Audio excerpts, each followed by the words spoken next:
Welcome to another edition of Church and State with Chris Ferrara and Brian McCall. Today, we're going to talk about a story in Church and State where the Catholic Church is mocked. Basically, both Democrats and Pope Francis seem to like to mock the Catholic Church. Kind of an interesting alignment there. But want to start in the state. And already the nominee for president for the Democratic Party, who received 0 votes for that since she took over in a coup, has really a long history of anti-Catholicism. As a prosecutor, she persecuted a lot of pro-life Catholics vigorously. When she was a senator, she was one of the most notorious senators who attacked Justice Amy Coney Barrett for being a Catholic, essentially, and for being in Catholic groups. So much so, Senator Josh Hawley said she was instituting a new test act for public office, that you had to not be Catholic to be able to get the office. Oh, that's always been the ideological test in this country. Yeah. Remember Kennedy's infamous address that he would never follow the Pope as president. Exactly. I'm not a Catholic. Don't worry, I'm a Catholic, but it won't affect me, right? But it's gotten really worse, I think, with the Democrats now. I mean, we have the FBI targeting Catholic parishes, getting informants there, etc. Well, one of her big supporters, Kamala, posted a video that went really viral on the internet, which sort of shows the depths to which these Democrats are willing to go. This is, you'll see the governor of Michigan, Gretchen Whitmer. Oh, wait, sorry, slip of the tongue, Whitmer, who basically persecuted her state during COVID and threw people in jail for walking out their front door. Here's a little video that she posted of herself with a radical Democrat podcaster.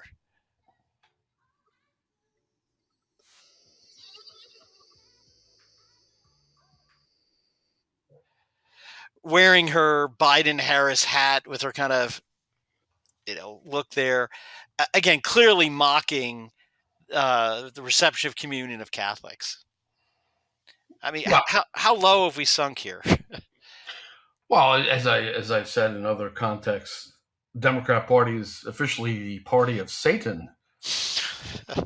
And, if you had a political party, it would be the Democrats. I mean, they've gone so far into the depths of moral depravity that it's a parody of itself.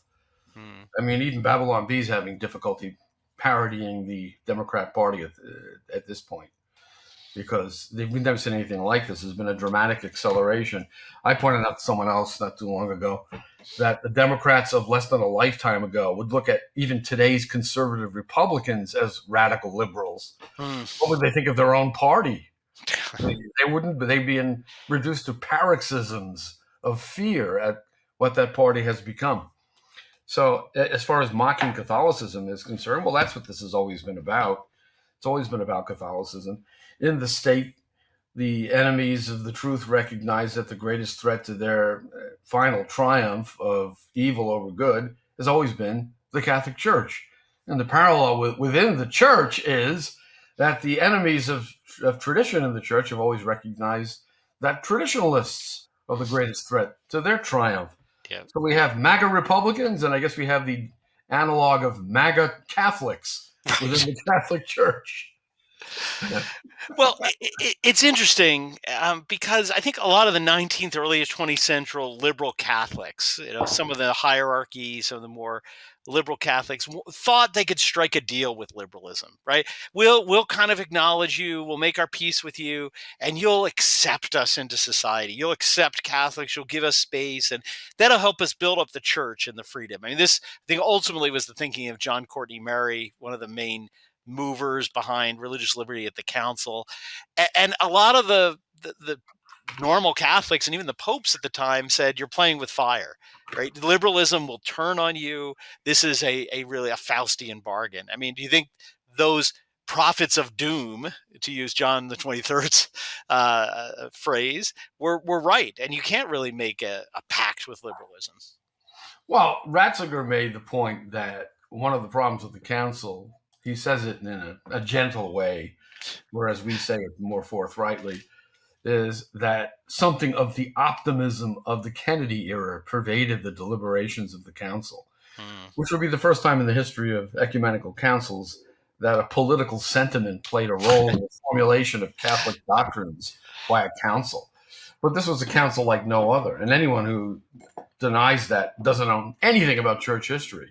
Hmm. No other council but this council got involved in basically writing anthropology papers and sociology papers, incompetent ones at that, commenting on contemporary conditions, the means of social communication, the aspirations of modern man, all kinds of commentary that had nothing to do with the defense of Catholic doctrine and dogma. And the result has been basically an invasion of the church by worldly thinking, as Paul VI lamented. The church said, we're going to get down with the world now and speak the language of the world. We invite you to commune with us and have dialogue on your terms. And we ended up speaking on their terms. And now the Hmm. church has been thoroughly secularized.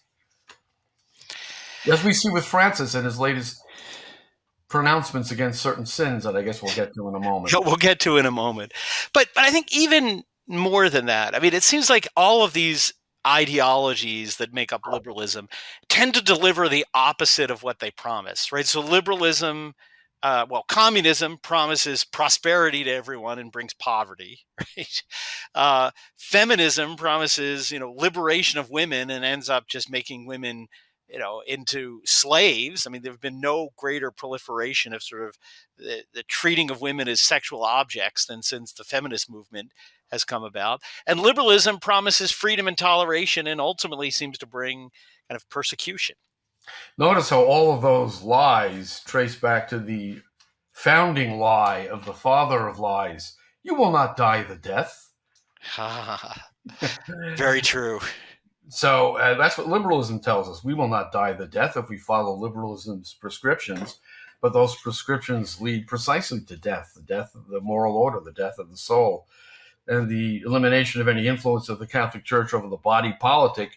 We said this before on the show. Leo XIII likened that separation of the body politic from the church to the separation of the body from its soul. And what happens when you separate the body from its soul? You get a rotting corpse. It may take 150, 200 years for the putrefaction to be completed, but we're in the final stages of that right now. Mm. Well, one final note on kind of this whole milieu is this anti-Catholic woman who, again, I think she's not the smartest tack in the box, but she is clearly Harris, antithetical towards the church. Chooses as her vice presidential running mate a fallen away Catholic, the goofy guy from Minnesota who's I wouldn't let babysit my children. He's so creepy. Was born a Catholic, raised a Catholic, and apostatized to become part of the liberal branch of the Lutheran Church because they supported LGBT apparently. So it's kind of interesting that she chooses this apostate Catholic as her running mate. Well, he, like she, is an utter buffoon. Well, And so I think he was finished off with the phrase tampon Tim. So much for him. Once someone came up with that, he lost any credibility he might have had. He didn't have much to begin with. Of course, as governor of Minnesota, he was an absolute tyrant with his ridiculous COVID lockdowns, his snitch line where you could inform on your neighbor because your neighbor dared to have a barbecue. He is the quintessential intolerant, dictatorial, liberal politician who talks the language of freedom while he puts the manacles on you. Again, the lie that you talked about before, they promise you freedom and you get slavery. Yep. The slavery of sin and literal tyranny, as we saw with the COVID lockdowns. Yes, absolutely. Well, as I said, the irony is the state is sort of anti-Catholic, mocking the church, but so is the papacy. We're in the midst of the Synod on Sin, Odality, sorry. And they are debating, according to one press conference earlier this week, the general session, several of the participants got up and demanded the ordination of women, gay marriage to be accepted. I mean, The kind of things fringe Catholic groups, who were excommunicated used to demand are now, in the synod. But it all started off with Pope Francis having a penitential service. You might think, ooh, this sounds good. But it actually didn't involve the sacrament of confession at all. It was just a political stunt. In the middle of the nave of St. Peter's Basilica, they had a bunch of victims of sexual abuse, priestly, clerical sexual abuse, come up and tell their story, to which then various cardinals came up, uh, prompted by Francis, and read out sins that the church needs to seek forgiveness for. All of these were written by Francis. So they were sins against peace, sins against creation, against indigenous populations, against migrants. I mean, there's a What longer list sins? here, but where's this going here? What sins? What sins against creation? I mean, I'm sure his lifestyle in the Vatican would involve many of these so-called sins against creation, such as air conditioning, gas-powered automobiles, the creation of a lot of refuse from consumption of prepared foods. I don't see him living a vegan lifestyle. So if he's consuming meat of any kind, that's a very carbon-intensive industry, the cattle production industry. So what are these sins against creation? Living your life, apparently. Right, being alive. In the Western world with electricity, running water, and gas-powered automobiles. Those are the sins against creation. Now, I mean, we can all agree that polluting rivers with toxins is something that should be forbidden by law, but he's not talking about that. He's talking about a subject concerning which he knows absolutely nothing, of course, like so many other things. He's talking about CO2 emissions. This idiotic notion that a single variable, the amount of carbon dioxide emitted by human activity, is like a dial that controls the climate. So if you lower the CO2 emissions by X percent, the temperature will go down by Y percent. Utter nonsense. There's no science behind that. It's all junk. So those are the sins against creation. Sins of abuse, I can see. Those people who committed those sins should repent for them. Sins Well, against women and family and youth is another one. and again, these are, again, sins against abuse. Obviously, the person that committed it should be confessing that and asking forgiveness. But this has all was framed in the ceremony as sins of the church, that the Well, church did these things. yeah. Well, of course, the church is the spotless bride of Christ, Right. so church cannot commit sins. He's talking about the human element of the church, sins committed by her human element, meaning fallible men, many of whom in these times especially are obviously victims of corruption. So fine, I beg forgiveness for those sins, but if he's casting them as the sins of the church, that's just an outrage, obviously. Yeah. Well, and then with that, I want to that you were focused on against creation. I want to focus on sins against indigenous populations, because this is this lie again that liberalism and Protestantism have spread, that he's obviously given into here, that the Catholic Church somehow is responsible for oppression of indigenous populations, when in fact the church sent missionaries that did really nothing but raise these populations up. I mean, in many cases they had no written language. The church wrote down and created a written language for them, brought them education, brought them technological advance, and most importantly, brought them the true faith. But somehow that's a sin Well, against those are all indigenous. sins against indigenous Right, people. Don't you know that? Oh, Indigenous people should have been left to live in their miserable hovels in the middle of dense jungles or rainforests and left there to rot away in the midst of disease, unspeakable poverty, the degradation of women by the men in the tribe, and a brutal, and nasty, and short existence, to use the Hobbesian phrase. Well, we should leave them that way, because to attempt to elevate them is a sin against them. And of course, you can't actually clear the forest and build houses for these people. They're not supposed to be living in houses. They need to be living in huts. So, this is crazy. actually, isn't it ironic? This is a form of cultural imperialism. He's always denouncing cultural imperialism, but this is the ultimate form of cultural imperialism. The condescending Western liberal who thinks that the savage in the rainforest or the jungle should remain just as he is. They're there happy savage. Right. It's the Russellian image of the happy savage living in his brutish life without the burden of Christian moral precepts, patting them on the head and saying that's the way they should be left. Those are the sins against the indigenous populations. So we sin by living our lives in a normal way in Western societies with the so-called conveniences of in air conditioning and running water and heat. And we sin against indigenous populations by trying to give them these things. Right. Oh, man, the next one, we have to get to that. The sin against migrants. I mean, shouldn't they be the sins committed by migrants? No, they don't commit sin. It's a sin to say that migrants commit sin. That's one of the sins against migrants, accusing them of committing crimes. When they stab people to death in public places and you point that out, well, that's a sin against those migrants. They're not allowed to point out that they're illegal migrants. There's no such thing as illegal immigration, according to Francis, unless, of course, you live in the Vatican, which has the strictest immigration policy in the entire world.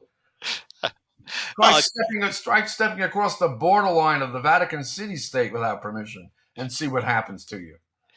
Well, classic liberalism. Do as I say, don't as I do. Not as I do. Not to mention the 100-foot wall around the entire enclave. Right, but walls are bad. They're walls don't work. No, walls don't work. Neither does the front door to your house. Yeah. You think the front door to your house is going to protect you? They can just break that down. Okay, so we shouldn't have any front doors to our houses. Right. Shouldn't have any fences on our borders. Unless you're a liberal, then you have a double security lock and a bodyguard.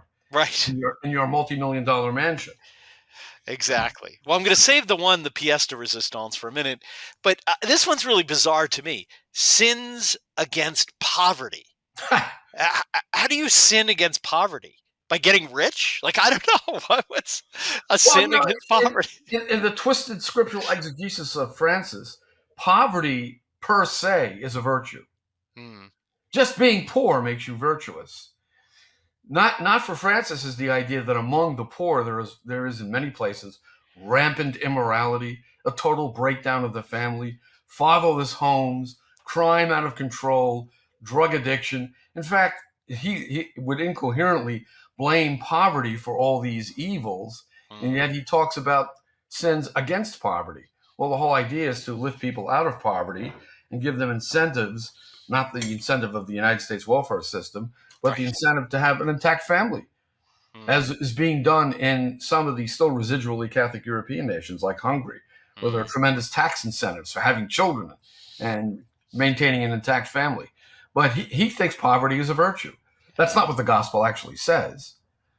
It's, blessed are the poor in spirit. What the gospel says. Yes. Not blessed are those who fall below the economic indicators for a family of four. So, I mean, on that logic, wouldn't it be a sin against poverty to actually give money to somebody who's poor? Because, I mean, they're better off poor. Well, I mean, Francis is certainly not living in poverty. He lives in a 5-star hotel. He has all the luxuries a man could want.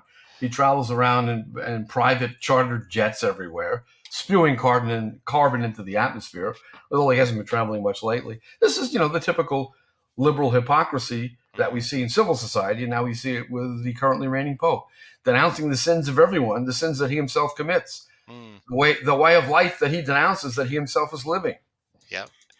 All right, here's the one. This one, I couldn't believe this one. Sin of using doctrine as stones to be hurled. Wonder who he's talking about there. Maybe he's talking about, I don't know. I seem to remember that God inscribed certain things on stone tablets. Did he? What was that again? Oh, yeah, it was the 10 Commandments. God saw fit to inscribe the 10 Commandments on stone, and Moses brought them down from the mountain. So he goes beyond that, of course. It isn't just moral precepts. Any and all Catholic doctrine become for him stones that are being hurled at people. What does he mean by hurling doctrine? He means teaching it. He means defending it. So if we can't teach it or defend it without being accused of hurling doctrinal stones, what is left of Catholic doctrine? Well, exactly what he wants to be left. Nothing. No. And this is exactly what Pius X said in Notre Charge Apostolique. While you ask my next question, I'll pull that up so the readers can recall his prediction. Notre Charge Apostolique was his papal encyclical denouncing the movement of interreligious brotherhood that would supposedly bring peace to the world by uniting all people on commonalities of truth. So he says here that it would have there would be a religion without doctrine or dogma. Let me get the exact quote. Yes, it will have a one world. There will be a result. Will be a one world church, which shall have neither dogmas nor hierarchy, neither discipline for the mind nor curb for the passions, and which, under the pretext of freedom and human dignity, would bring back to the world the reign of legalized cunning and force, and the oppression of the weak, and of all those who toil and suffer, end quote. That's the globalist New World Order that this Pope is the mascot of. And he's promoting it by reducing Catholicism to an NGO, basically that's what it is, a non-governmental organization, promoting reduction of CO2 emissions and condemning sins against nature, and promoting this idea of interreligious brotherhood, which means there's no more doctrine, no more dogma. There's just a one-world religion that results in the oppression of everybody. And that's what we're talking about. Exactly. I mean, I think that's right. He wants you to become the head of an NGO, not the head of the Catholic Church. But, well, his last one, again, I think this one's interesting in terms of sins he commits himself. Sin against synodality, lack of listening, communion, and participation of all. So that's why he listened to everyone who's attached to traditional Latin Mass. He really listened to them. He wanted to be in communion with them. He wanted them to keep participating in this liturgy, right?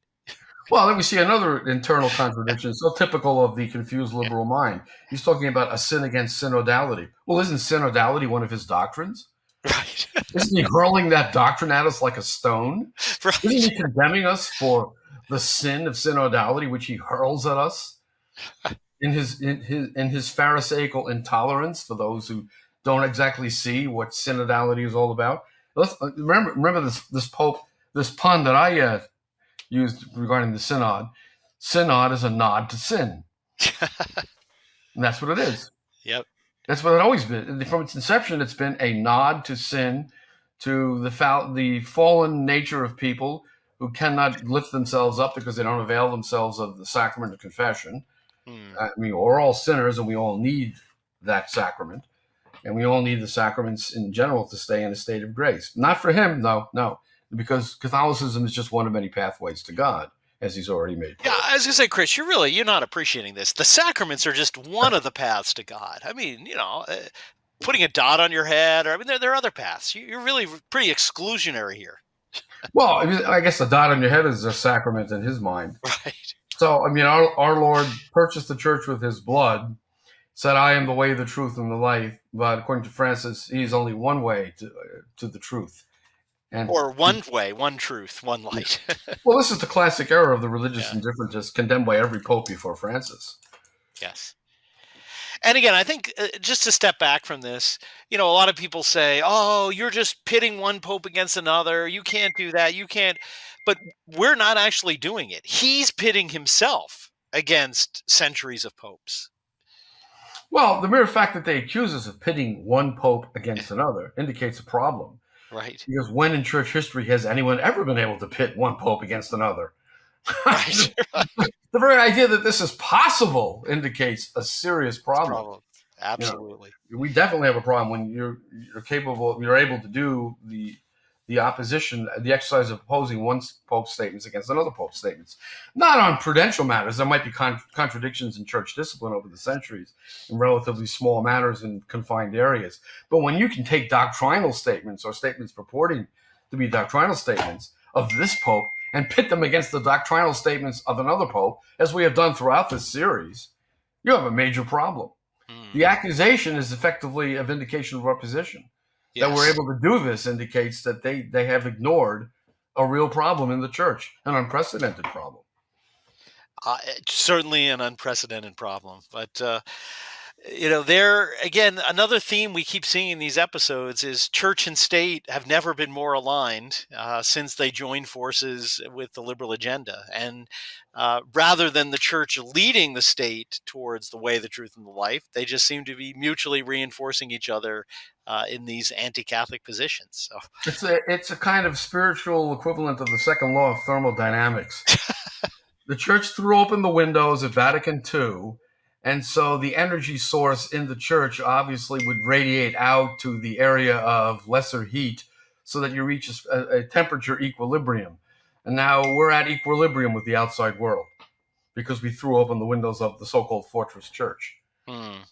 And now, churchmen think just like their secular counterparts. They think just like politicians. They act just like politicians. Their policies are the policies of politicians.